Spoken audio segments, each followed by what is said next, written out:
everyone, welcome to today's webinar. This webinar is being brought to you by the State Federal RPS Collaborative, and that project is managed by the Clean Energy States Alliance. Our topic today is the effect of state policy suites on solar markets, and we have a guest speaker with us today from NREL. And before we get started, I'd like to go over a quick housekeeping slide. All of our participants today are in listen-only mode.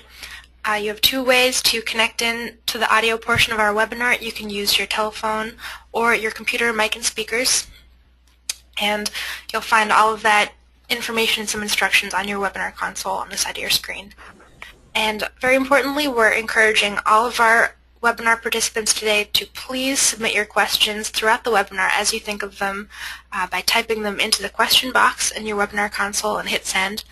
Don't leave all your questions for the end. We'll be reading them throughout the webinar, and we'll queue them up for our Q&A at the end. So please write them in as you think about them. And finally, this webinar is being recorded. You'll find a recording of this webinar and all of CESA's previous webinars available on our website. And I'm noticing that our slide is outdated. The actual web address is cesa.org/webinars. But this one will also reroute you there, so sorry about that. And now I'd like to introduce Warren Leon. Warren is the Executive Director of CESA, and he manages the State Federal RPS Collaborative. And Warren will be introducing our webinar today and talking more about our presentation. Thank you very much, Samantha. And thanks for joining us today. I hope for all you folks out there who are in places that are experiencing serious snow that it's not causing too many problems for you. But let me tell you a few things about CESA and the RPS Collaborative before we turn to our speaker today.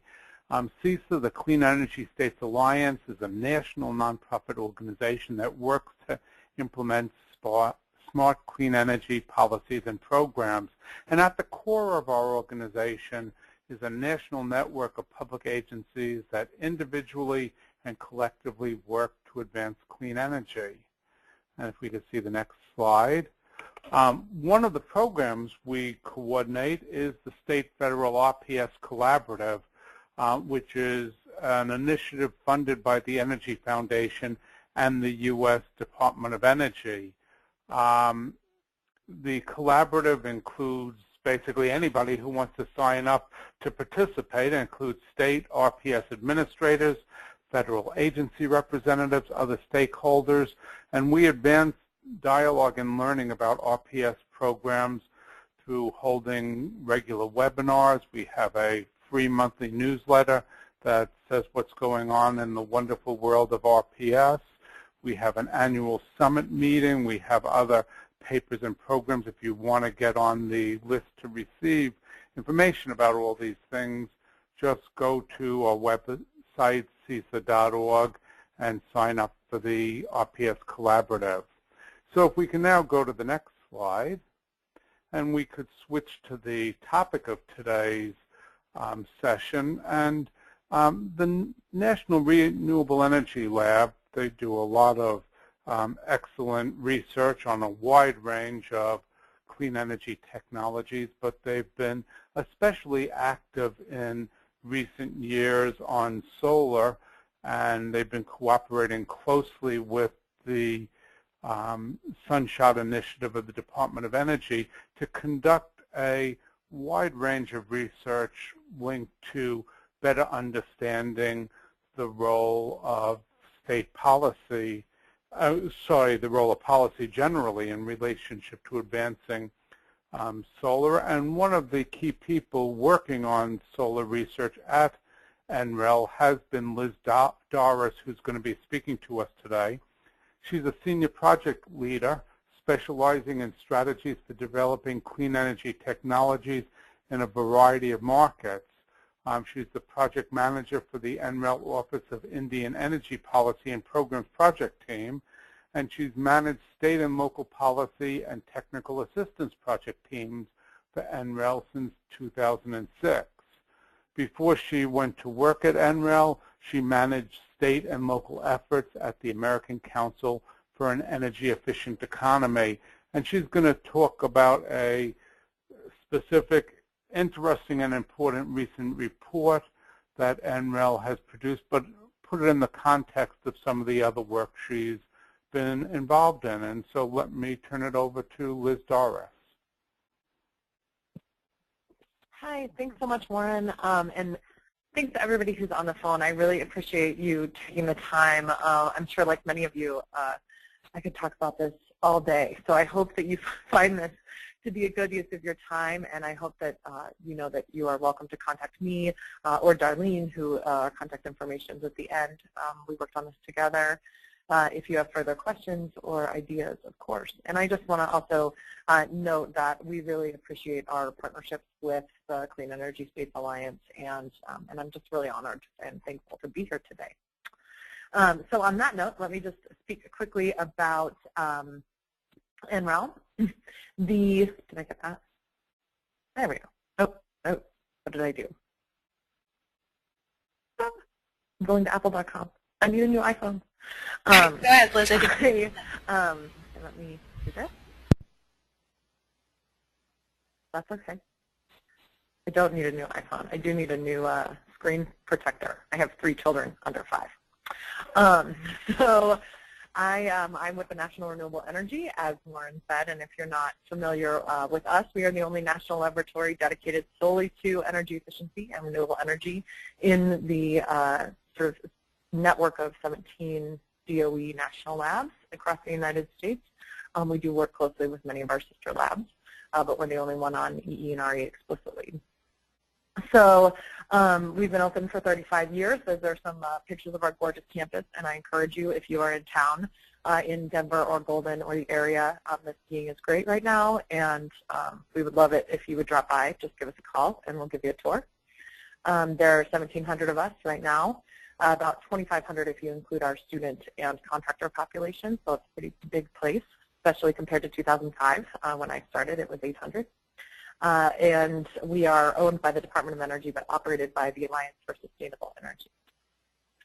The team that I work on is called the Policy and Technical Assistance Team, and this is a sort of mission and word cloud about us and what we're trying to accomplish. We're really trying to bring the resources of the lab to bear for state and local and tribal policymakers and decision makers. So bringing the sort of deep research in a way that's actually actionable and usable for people is what we try to do. And now I'm going to ruin the presentation by telling you that the research that we have been working on for the last few years for the solar program, and previous to that it was supported on a little bit of a broader effort by the DOE Weatherization and Intergovernmental Program, is really, at this point, we can pretty solidly say with the data that we have that interconnection policies, so legally and efficiently being able to connect to the grid, and mandates, RPSs being the primary one that is used in the United States, with set-asides for distributed generation are really the things that are driving or have historically driven the DG market in the United States. So I'm going to talk a lot about the other things going on, closely and almost in this group is net metering. And of course, falling prices haven't hurt either. So I'm going to talk a little bit about all of those things and different things states are doing. So, but I don't really like cliffhangers, and I don't do well at building suspense. So, I'm spoiling it. Sorry.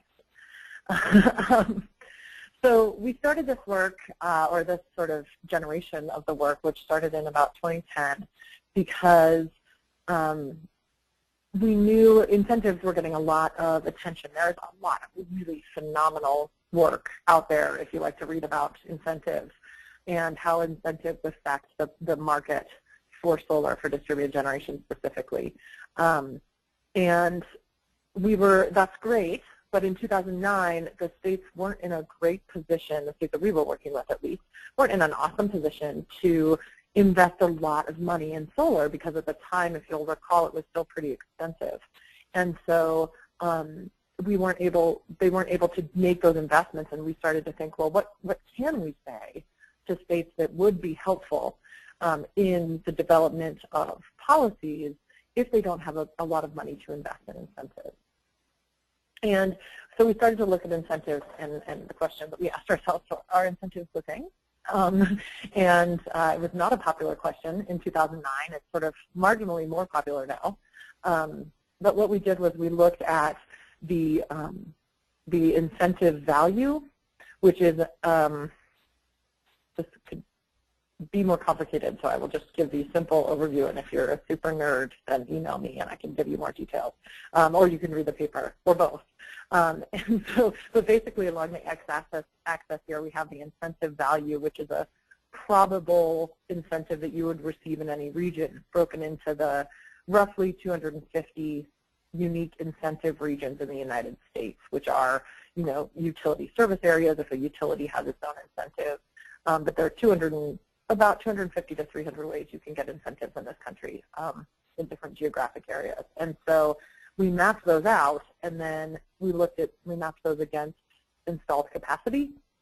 So more installed capacity up at the top, and what we were expecting to see, what we would expect to see if incentives were the only thing driving the market, is we would expect to see a lot of dots up in the upper right-hand corner.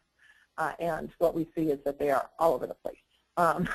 And there are a lot of reasons for that, but it basically indicated to us that maybe incentives aren't the only thing going on here. We used, just for everyone keeping score, we used desire data for this, the desire database, which I believe is in its new incarnation, firing up here pretty shortly. And the installed capacity data we drew from the IREC data, the Interstate Renewable Energy Council data that Larry Shorewood pulled together.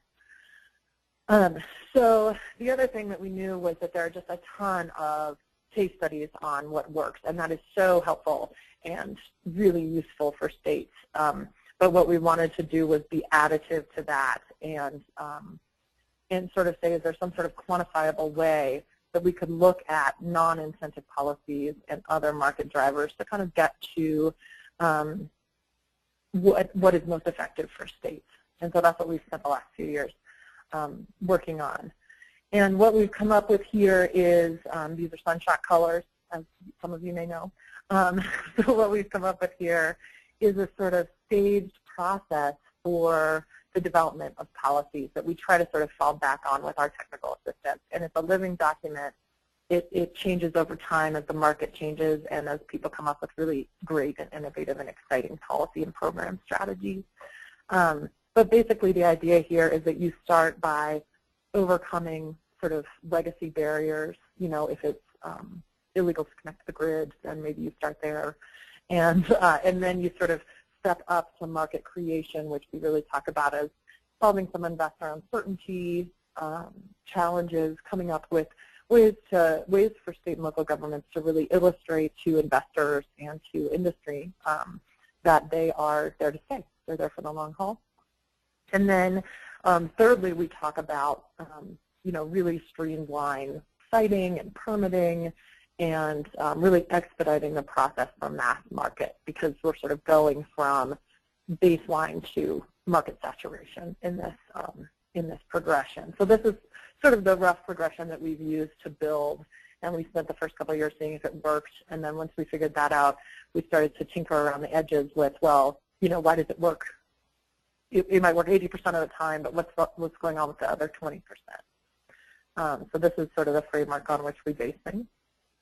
And then we looked at, in the past couple of years, and these are sort of previous years' findings. So if you go to NREL and type in if you're really interested in that, and type in the publications, you can type in stacking or suites. This is, we call it around at home, we call it policy stacking, because it's staging, right, of policies in the most effective way. And so we went in and we looked at different policies that could be working in different types of markets, and so, or generally across the United States initially. And we came up with an explanation of about 70% of newly installed capacity across the U.S. could be indicated by these three policies and one non-policy factor, which was population. So that sort of, I think that was our 2010 or 2011 work. And you'll see here that we refer not only to just having interconnection and just having net metering standards, but we also integrated here quality. So we used the Now Vote Solar best practices for DG interconnection. And I know that we have gotten many comments over the years that those are really angled towards developing distributed generation, and so therefore maybe not neutral. But we, in fact, in this case, wanted to neutral in terms of, other impacts on grids and markets and things like that. And in this case, we were actually talking about what drives distributed generation markets. So we were starting from a place of, okay, the policymaker wants distributed generation. How are they going to get there? So from that perspective, it's a very effective set of best practices. Over the years, we've done a lot of statistical matching up illustrating that that the frame of grid work really does, the best practices outlined now really do connect with markets that are further along with DG. So that's why we've used that. And then we also tested with renewable portfolio standards, and them by themselves weren't effective at driving distributed generation markets, but with the set-asides incorporated or multipliers, some states have multiple, you guys know this, but some states have multipliers, and so those together, we grouped those into something called set-asides, and when you had those, you're calling out a specific market. So those ended up being connected as well. Oh, 2013, should have read that. So basically where we were at the end of 2013 was that we were able to figure out that low cost to government state policies, so that would be non-financial incentives, which can sometimes cost governments quite a bit, were effective at driving markets, and then also that they were often, if you had them in place, if you had sort of great interconnection and great net metering and an RPS, the effectiveness of those financial incentives, your dollar went further. And a lot of that is about, during the last 5 years, we've really been building these markets and building stability in them. That's what the numbers were bearing out, which is a win. So then, another thing that's been happening, I mentioned I would talk about this, and this gets into what we looked at this year, is we have these dramatically falling prices for solar.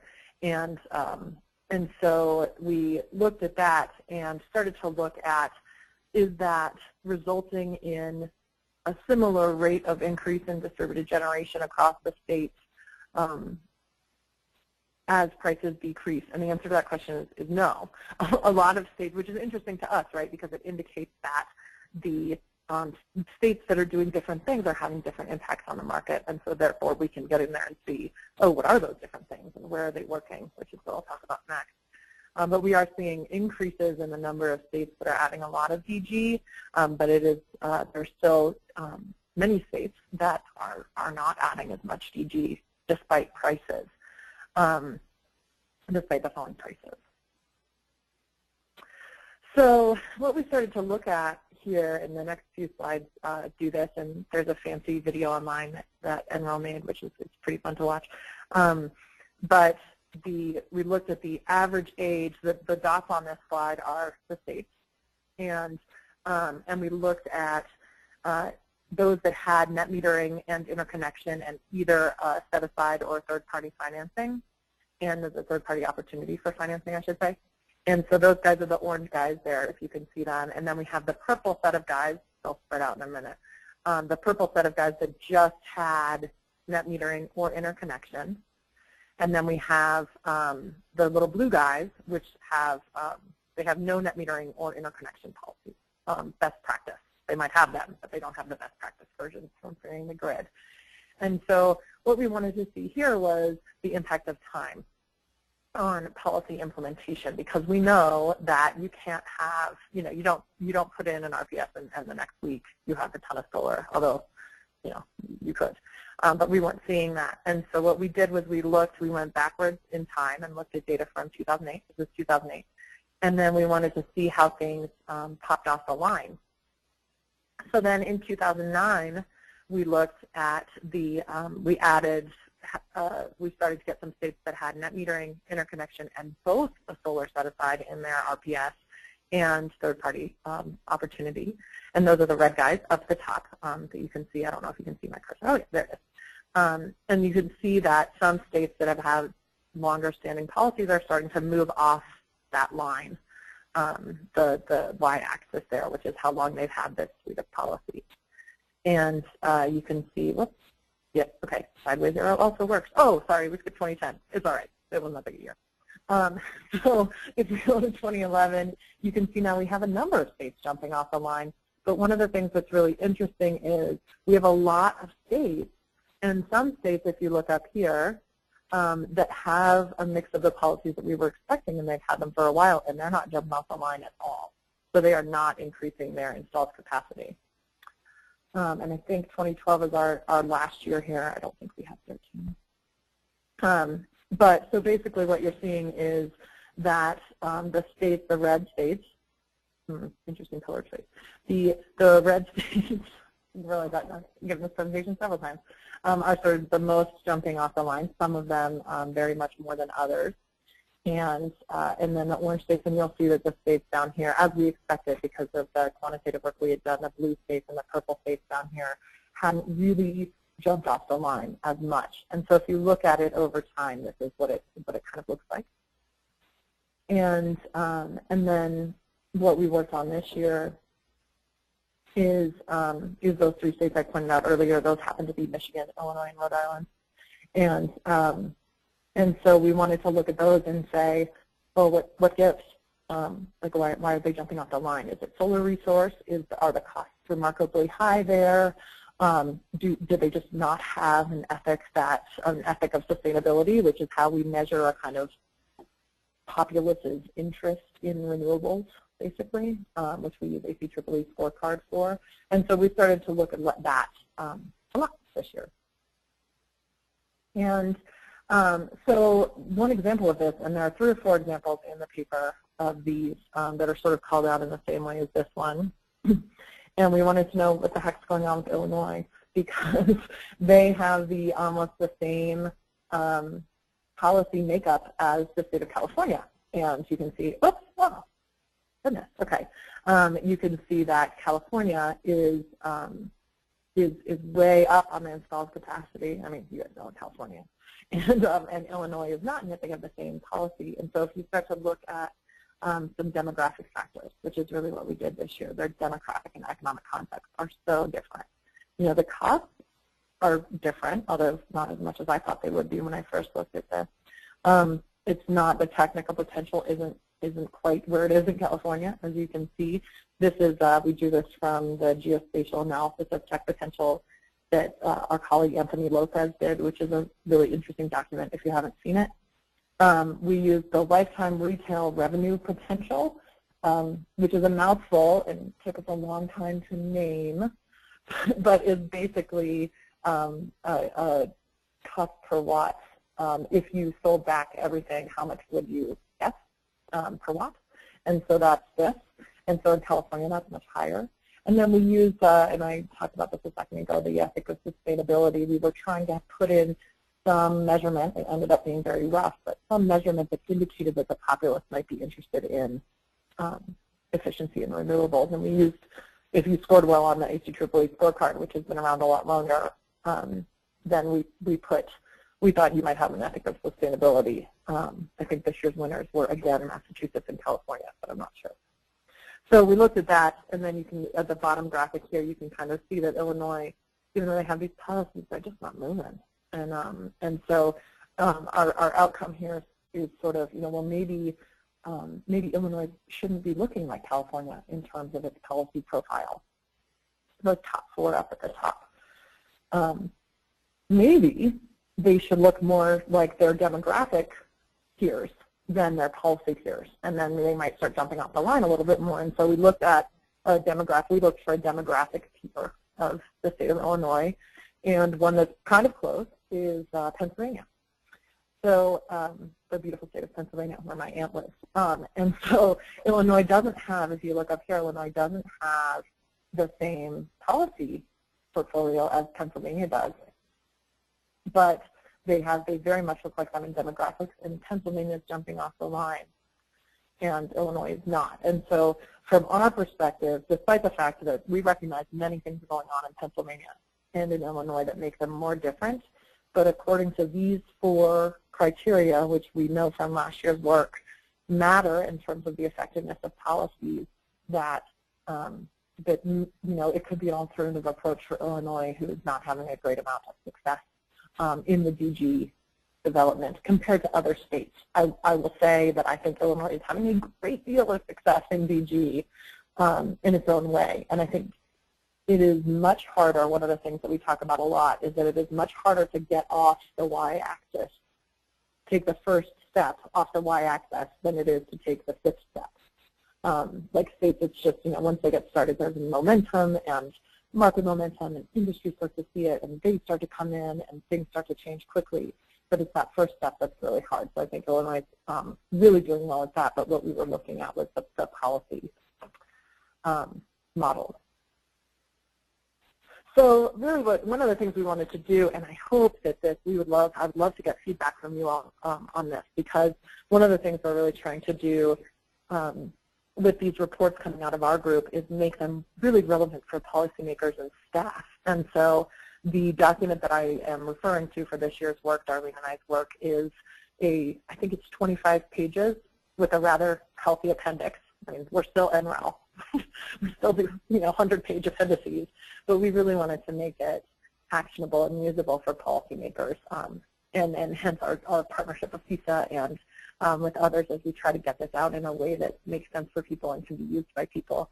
And so we have these takeaways for policymakers that basically look at our historical analysis and then our time series analysis. And the big outcomes here are, interconnection and net metering, as I said in the spoiler, and RPS with its set aside for DG. All of those three really work well and drive markets sort of regardless of the economic favorability ratings. Like they sort of set a baseline, or that first and second tier, as we talked about. And then we've also really been able to see that they don't work alone, that you need a mix of them, and that you need some time to let them marinate and let them work, and convince industry you're going to be there for a while, and that you have an interest in it. So those are sort of the big takeaways from this year's, and we really, this idea of how things fit within the context of the state and having a policy that makes sense for that specific state is something that we've really been working on, in our technical assistance arm of our Sunshot work has been really focused on trying to move those ideas forward so that we're not comparing people to California and Florida and New Jersey, but we're sort of choosing strategically so that people can have a realistic look at what they can do. That technical assistance, by the way, is open to the public and to policymakers and staff at the state level. And you can get more information on it if you Google STAT, the Solar Technical Assistance Team, and NREL in the same box, and a bunch of information about that will pop up. Several CESA members have used it, and we try to really coordinate well with CESA on when that happens. This is my email address and phone number, and Darlene's email address and phone number as well. We're the two co-authors for this year. As you can probably tell, we are always thrilled to talk about the project and the history. So I really appreciate the time you've taken today to talk about it, and I would love to take any questions if you have. Hey, thanks very much, Liz. I do think that gives a good overview of how your different efforts fit together, and especially the recent research. And I do have several questions that have come in already, and folks could type in additional ones if you have them. But one question is, when looking at the effectiveness of energy incentives, did you account for the differences in price of electricity in the relevant location? Yeah, so we did that. Well, that was one of the things that we did. If you look at the comparison between California and Illinois and then Pennsylvania, we really wanted to choose, so we refer to that as the competing cost, right? Because that is the cost that solar basically has to be on a DG level for residential and commercial. When you get into the larger guys, it's different on the wholesale cost. But we did look at that as a context factor. So how do they affect, how does the policy affect, super low cost and at super high cost? And again, what we found was that for interconnection, net metering, and RPS with a set aside, though it didn't have a huge effect, but once you got into different, like the third-party financing opportunities, the the payback for people really does start to make a big difference in that policy. So yes, we did. And coming from someone who drives an electric car, I can tell you that it makes a big difference. And here's another question of how you account for different factors in your analysis. And this person asks, how did you take into account factors such as the impact of policy shifts, party changes, gubernatorial elections, and other things like that when you were looking at the length or the quality of policies? Oh, NREL's never going to let us publish any of that stuff. So we did look at that. We actually did look at it, and we did not publish it, didn't make it in, because it didn't cut as the most important things that were affecting policy. I will say that we have had a lot of struggle with data quality in terms of how policies change over time. Net metering and interconnection policies improve over time, and sometimes one of them would get an A, and the next year the same policy would get a C, either through methodological changes at freeing the grid or because they materially changed their policy, and figuring out which one is which is very challenging. So we did do a little bit of that. Most of our effort was really about removing some of the noise from the data, making sure the data was accurate. I guess, yeah, and so we did look at dominant party within the states, and that just didn't make the cut as something that was driving policy effectiveness. I look forward to looking at that again in the future because we're having some relatively large swings right now, and so I think that may come up as something that gets more important over time. Okay, and this in part gets at a different type of policy or political change out there. Now that utilities have been growing increasingly fearful of and resistant to net metering, how important is it for proponents of distributed generation to change those best practices policy clusters? Are there any practical recommendations about what all the current discussion and debate over net metering means for the future of solar installations? So I think the current debate is really important to the future of distributed generation. I think that our analysis, which is what I will speak to here, our analysis looks historically at what has worked to develop and maintain distributed generation markets. And our analysis finds that net metering, or a policy like net metering that provides a valuation for solar sold back to the grid from users that primarily use it for their own use but have some extra, is an effective way to drive markets. And some of that is about the financial benefit that people got, right, from selling that back, right? It was and is in many, many locations in this country a very important economic piece. And secondly, it also illustrates, it's illustrative to industry and to everyone else that you're serious about having a market and that there might be some returns on their investment if they were to move in there and have that market be a place where they did business.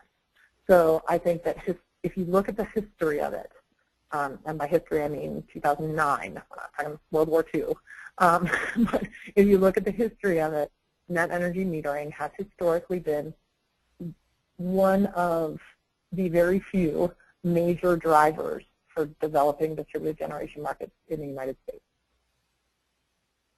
Okay. There's one question I will just answer to clarify for one of the folks on the line who was asking what a set-aside is. A set-aside, also sometimes called a carve-out or a special tier, is within a renewable portfolio standard that requires electricity suppliers to get a certain share of their electricity from clean energy generally. It's when you say, hey, within the renewable portfolio standard, there's a special requirement to get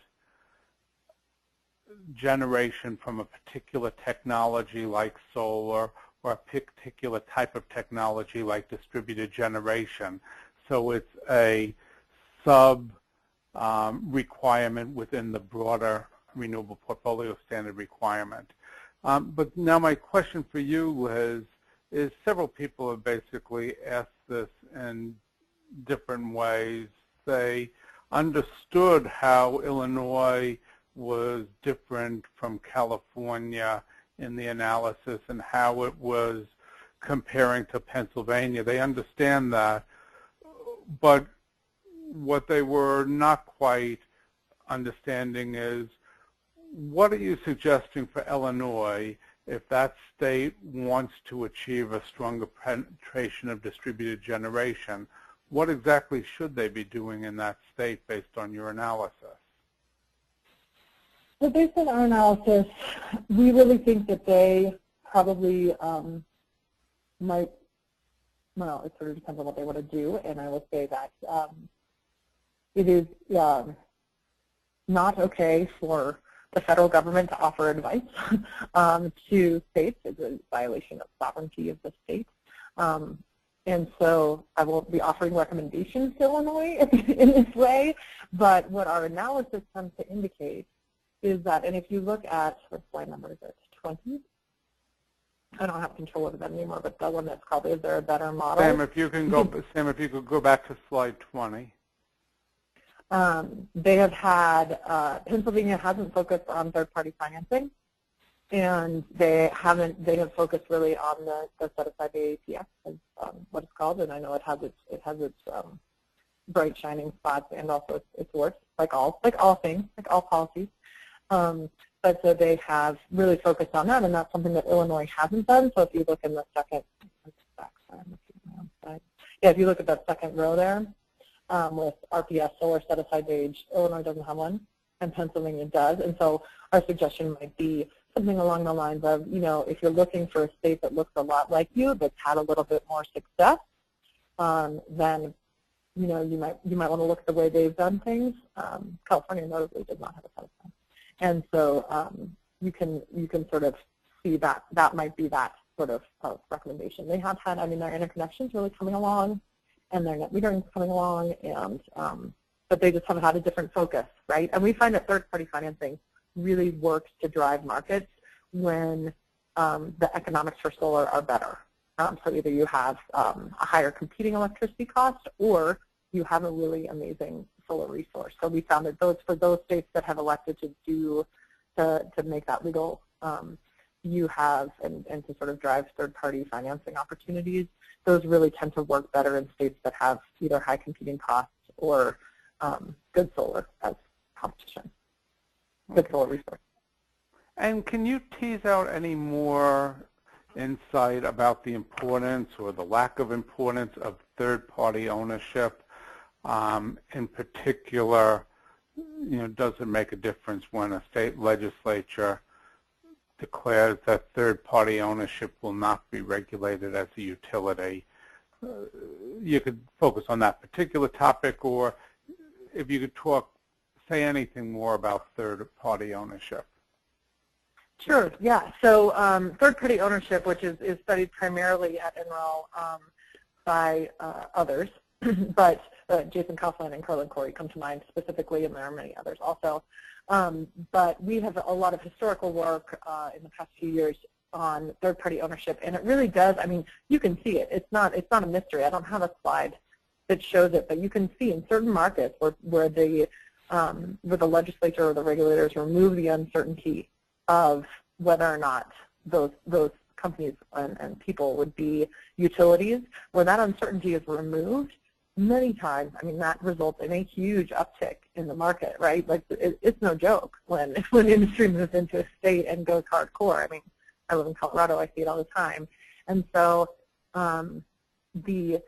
I think that it does make a difference. I think it makes more of a difference where you do have more of an opportunity for those third-party companies to have a better business case for themselves or for their investors or for their shareholders, right?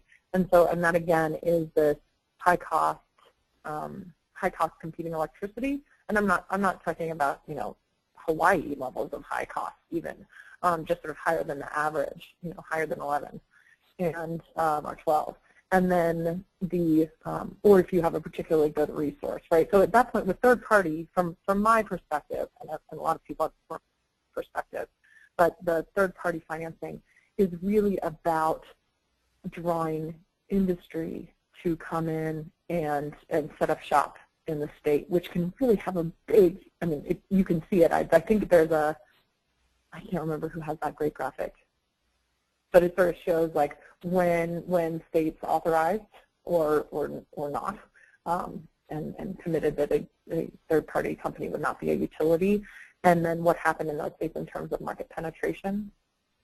It's pretty telling, you know. Yeah.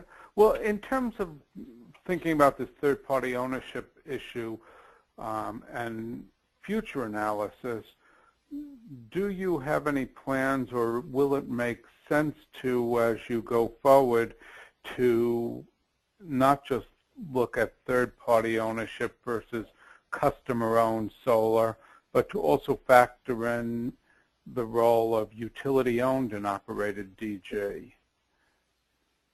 Oh yeah, that's, you know, I mean, probably for many people on the line, that's sort of one of the most academically and sort of business model interesting things that's happened in the last, you know, year or so, probably even more recently than that, 6 months, 3 months.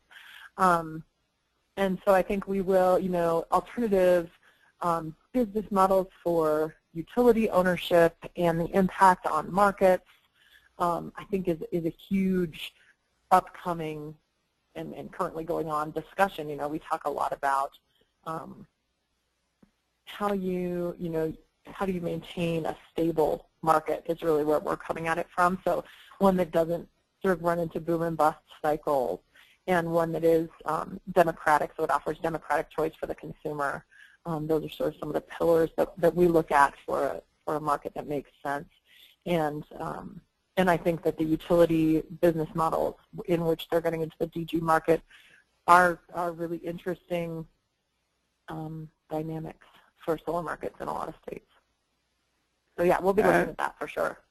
And here's another variable. I don't know whether you will want to look at separately, but it also, this person's asking in terms of you thinking about its role in terms of market penetration for solar.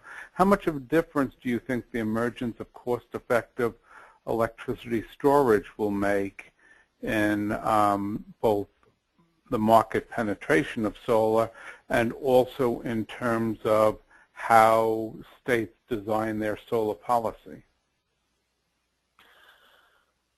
So I would say this is an individual because I don't have the numbers on it, but my gut, based on my experience, is that cost-effective solar is, or cost-effective storage is huge for solar. I mean, I can't imagine a scenario in which those types of capabilities and that kind of technology wouldn't just be a huge change. So I think, and I do think that it will change the way that policymakers and their staff sort of develop policies. You know, we did on our blog, we did a few different sort of case studies of the storage policies that are out there right now. I think those were out in November or so, and that's sort of the level at which we're interfacing right now, because they're emerging and we're watching them and we're trying to see how states are doing this and maybe make some suggestion as to what some options are for other states. But I do think it's something, I mean, from me personally, I feel like we're right on the edge, you know, and it's going to be sort of one of the big exciting moments for solar in the next hopefully year, but at least a couple of years. That's sort of my Nostradamus moment. Well, let's hope that's true. How about property-assisted clean energy or PACE programs? Did you at all factor in whether a state had PACE-enabling legislation or not? So the short answer to that is no, I guess. When we started this, it was 2009, and those of you who follow PACE probably know what was going on in 2009 with the rulings from the mortgage agencies. And so we found, when we first started doing this, we had sort of this set of policies from which we could choose to see which ones were the most effective. And so we did a ton of regression analysis and looked at different ways, because there are only 50 states. It's not a great, if there are any statisticians on the line, they will know that that is not a great universe from which to sample. And so it's small numbers. And so we don't have a lot of opportunity to test different things. But so we had some mathematical challenges there. But PACE didn't, it was in the mix, and enabling legislation for PACE at the local level was also in the mix. So both of those were in the mix and didn't come out as impactful on the market as interconnection, net metering, and RPS. And so that sort of will indicate to people that one of the potential reasons, and we've tried some statistical testing and successfully illustrated through some statistics that this wasn't the only thing that was going on, but one of the potential reasons interconnection, net metering, and RPS could have popped out as the most effective is because they are actually the most used also. And so we've tested for that to sort of make sure that we're not mixing policies that could be really effective but aren't used very much. So we did test for those kinds of things, but PACE just didn't make the cut as important as interconnection, net metering, and RPS in our initial, and we haven't gone back and looked again, even though many, many local jurisdictions are implementing those programs. And could you explain to folks what sorts of interconnection policies you're talking about in terms of the interconnection best practices that would give a state a high rating in that regard? Oh, sure, yeah. Oof. Okay, so you can get this information at Freeing the Grid, which you can get to, I think, if you just Google Freeing the Grid, but you can also get to it through Vote Solar's webpage. I think they're managing it now. They have a new website on it, where it will lay out those best practices. And if there are any of them on the line, I apologize if I now butcher your methodology. But it is basically a timeline that is agreed to and open and transparent. Almost everything about making interconnection better is about transparency. It's about the user knowing how long something's going to take in terms of the utility getting back to them on can they interconnect, and oftentimes the regulatory body will sort of indicate what they want those goals to be. We actually have a report coming out by Kristen Ardani and Robert Margolis, hopefully in the next couple of weeks here. Maybe it came out last week. But it's about interconnection timeline and sort of their impacts. And so we're just starting to look at how much those timelines really have an effect. But the sense is from Freeing the Grid that they do have an effect. And so shorter timelines obviously decrease in uncertainty in the market. And so that's one of the interconnection ideas. The lack of additional fees, I guess, relative to other consumers of electricity in the market is also one of them. And oh my goodness, my Freeing the Grid is not as up to date as it should be in my mind. But I think those are two of the big ones. No, that's helpful.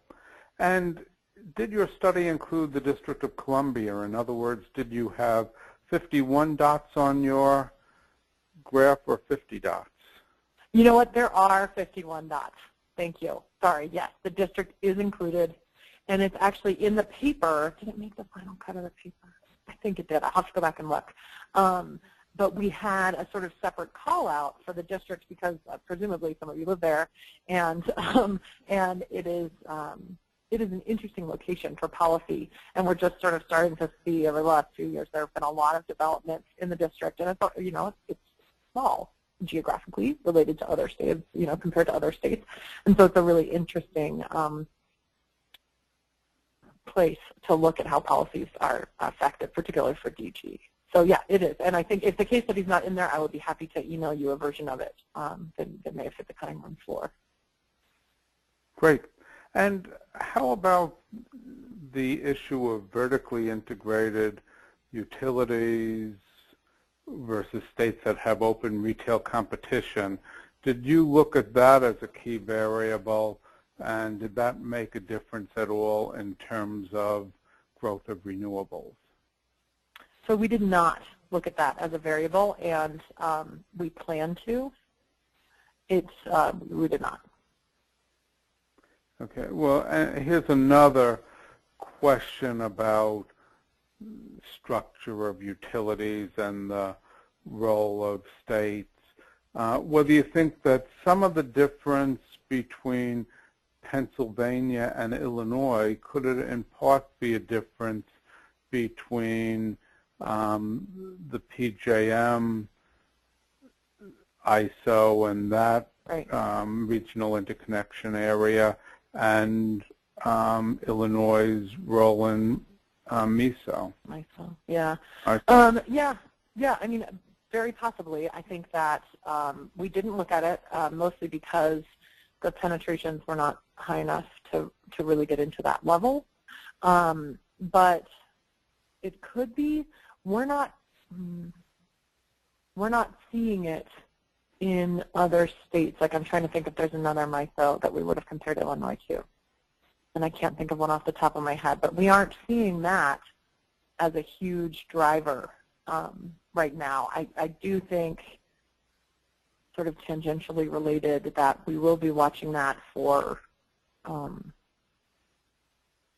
the eventuality of potential EPA regulation of existing coal-fired power plants.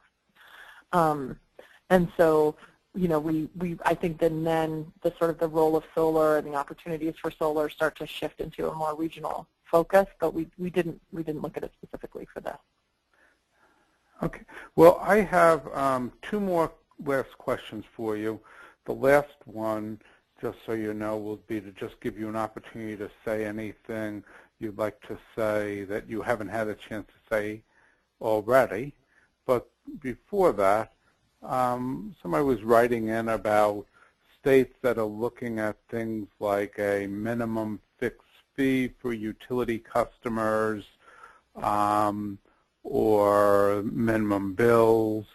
And is your analysis and database at all useful in terms of projecting what difference those sorts of proposals could make in terms of future distributed generation penetration? That's a really interesting question. And the data in here, maybe. I think that there are better tools for doing that.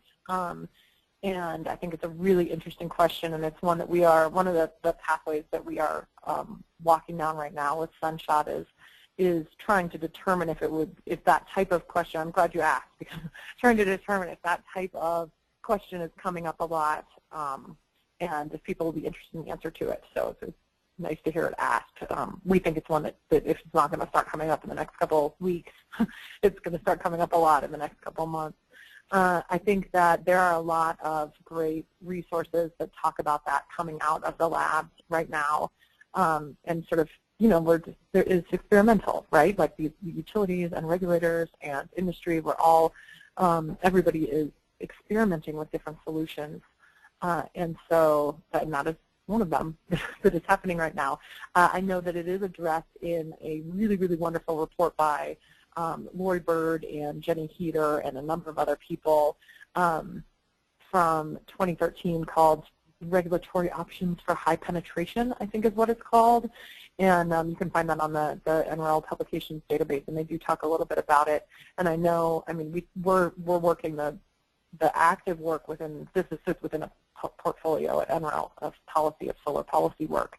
and other areas of that portfolio are looking at the impact of minimum bills and the impact of fees and things like that. And this is historical looking, so there's not a lot in this database of, you'll notice that we ended in 2012 because when we did this report last summer, that was the most recent data we had.